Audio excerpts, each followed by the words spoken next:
ጋሽ ግርማ አደረገው ፈጸመው፣ ሰውየው ጨረሰው። ዊ አሁን ለቅሶ ያለብን መድረስ እንደርሳለን። በዚህ አጋጣሚ ይሄ ለቅሶ የተፈጠረው የዚህ ደስታ ተሰማት ራሄል ብቻ ነች። በዚሁ አጋጣሚ አድርጋ ባቢ በእጇን ለማስገባት ነበረ። በምንም ታይም ቤተኛው በተገኘውን አጋጣሚ ባቢን መውሰድ ነበረ። ይሄን የእሷ ትልቁ በር ተከፈተ ማለት ነው። ባቢ ቢያሳዝንም እሷ ግን በጣም የደስታዋ ምንጭ ነው። ጋሽ ግርማ ተሳሰተ፣ የተወከሰውን አሰመረ። እንግዲህ አነጣጥሮ ነው ተወከሰው። በመጨረሻም ሰውየው ህይወቱ አልፏል። መጨረሻችን አሳምር እንባለው እንደዚህ አይነት ሰውዬ ነው። ያው ትላንትና እሺ ብሎ ቢፈርም ሆኖ እዛ ማናጀር ሆኖ ቢሰራ ምን አለበት? ይሄን ወረቀት ፈርምልኝና በቢሮዬ ማናጀር ሆነ ትሰራለህ ሲለው አንተ ራስህ ማናጀር አድርጌ እቀጥራለሁ ብሎ እንግዲህ ያው እንደምታውቁት ብዙ ታግሎ ነበረ። በእርግጥ ጋሽ ግርማ እንደተናገረ ከሆነ ይሄን አስቤ አልነበረም፣ ለማስፈራራት ነው አለ። አዎ ለማስፈራራት ነበረ። ሁለት እግሩና እጁን አስሮ በላዩ ላይ ሽጉጥ የተወከሰበት። አልሞተም የሚል አንዳንድ ዜና ወጥቶ ነበረ። መጨረሻ ግን ሰውየው እንደሞተ ነው። ባቢ እጅግ በጣም ያሳዝናል። ባቢ ብቻ ሳይሆን ጽናትም ታሳዝናለች። በዚህ በአሁን ሰዓት በፍቅር ተጣምሮ ሁሉም ነገር እያማሞቁ ነበረ። ነገር ግን ጋሽ ግርማ ተሳሳተ። ጋሽ ግርማም ሰውየው እንደወደቀ ጽኑ ጋር ደወለ። ጽኑ ደግሞ በመጀመሪያም ስትደውል ነበረ፣ ስልክ ሳያነሳ ቀረ። መጨረሻ አካባቢ ሰውየው ካስወገደው በኋላ ስልክ ደወለላት። ቶሎ እንድትመጣም ትእዛዝ ሰጣት። ሰውነቱ በሙሉ እየተቀጠቀጠ ነበር። አባዬ ምን ሆነህ ነው?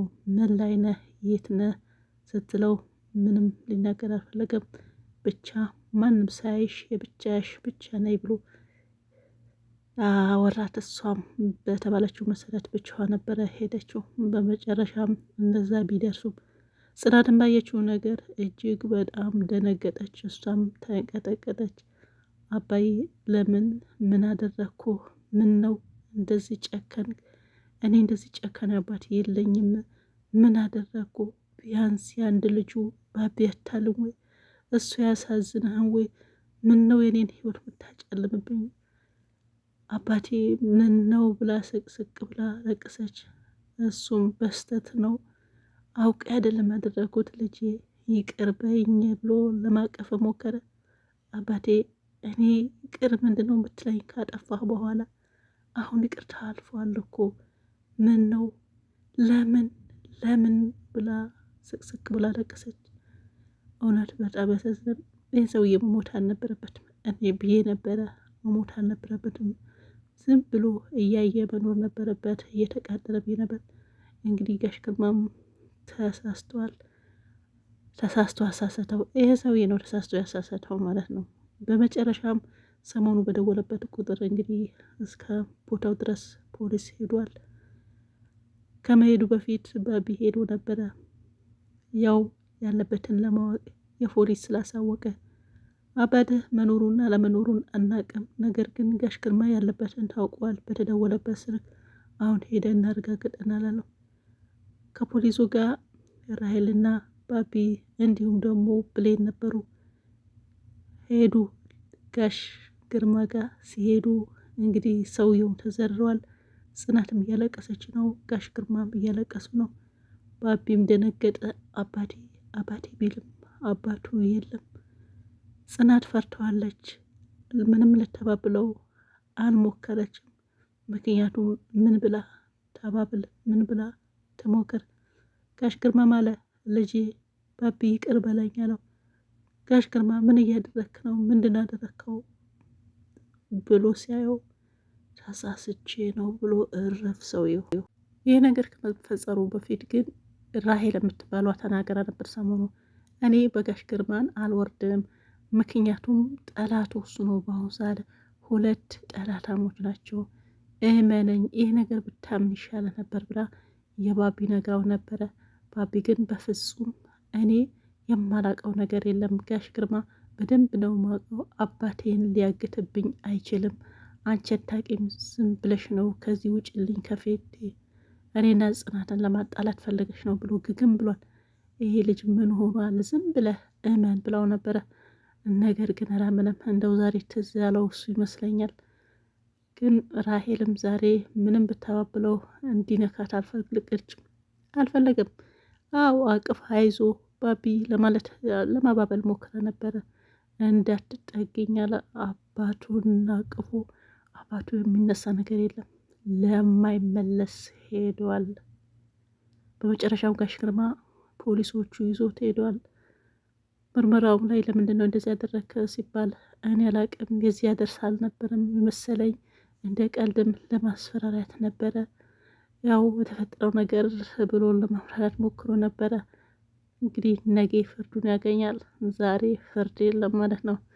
እኔ እዚህ ጋር ታየኝ የጋሽ ግርማ ፍርድ ነው። እስቲ ስንት ዓመት እንደሚፈረድበት አብረን እናያለን። ከዛ አብረን እንፈርዳለን። ነገር ግን ፍርዱ ካሁኑም የሆነ ለላ ያለ ነገር ይታይበታል። ጽናትን ስትለው ምንም የሚፈጠር ነገር የለም፣ አይዞሽ ብሏታል ፖሊሱ። ስለዚህ እያጠነክራት ነው ማለት ነው። እንግዲህ ሰውን ገድለው ሰውዬ ምንም አይፈጠርም ማለት አስባችሁታል? ገና ካሁኑ የህጉ ጉዳይ ታየኝ ማለት ነው። ህግ አለው የለም የሚለውን እዚሁ ላይ እናያለን። ነገ እንደዚህ ነው ማየቱ። ግን ባቢን አሳዘነኝ። የብሌን እናት ደግሞ ምን አይነት ጨካኝ ነህ ጋሽ ግርማ፣ የአንድ ልጅ ያታስብም ወይ? የልጅ ነገሩ በጣም ያው አባብሰዋለች። ጽናት በለጠ እንዲታመም አድርጋታለች። ብሌን ብትመክረትም እናትየዋ ልትሰማ ፈቃደኛ አይደለችም። በመጨረሻ ብሌንና ጽናትን ወደ ቀብር ለመሄድ ሞክሮ ነበረ። ራሄል ደግሞ ምን ለመሆን ነው የምትሄዱ? አታፍሩም ወይ ብላ መለሰቻቸው።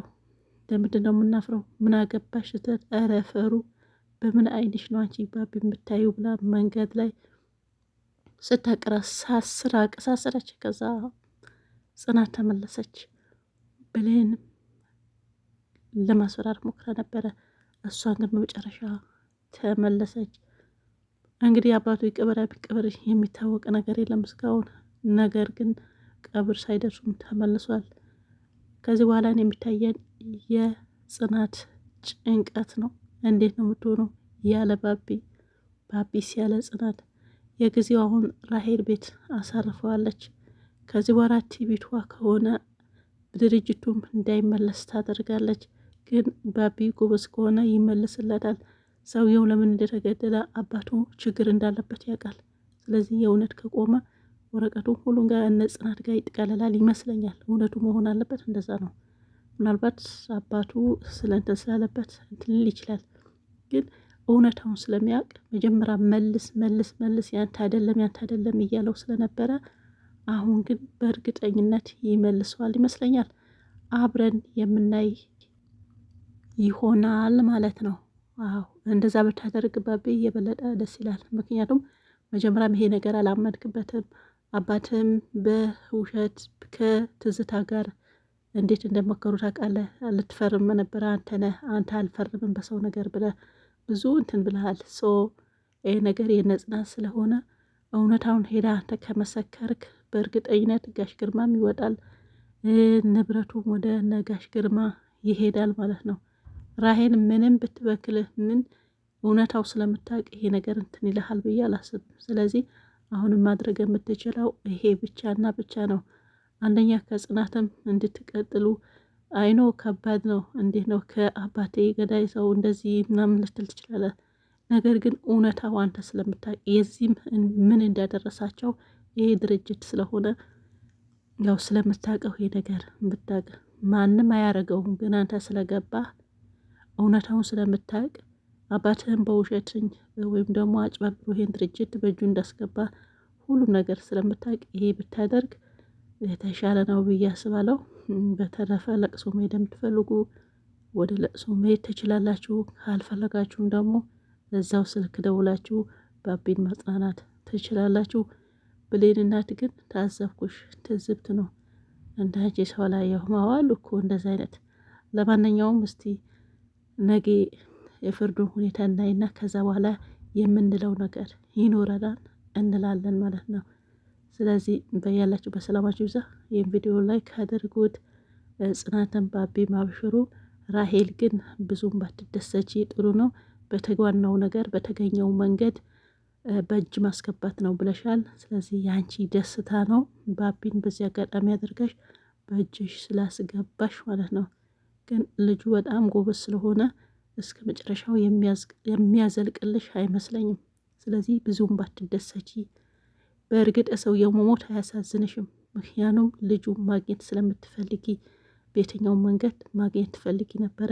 ለማንኛውም አብረን የምናይ ይሆናል። ሰላማችሁ ይብዛ። ባይ ባይ። ቪዲዮ ላይክ አድርጉት።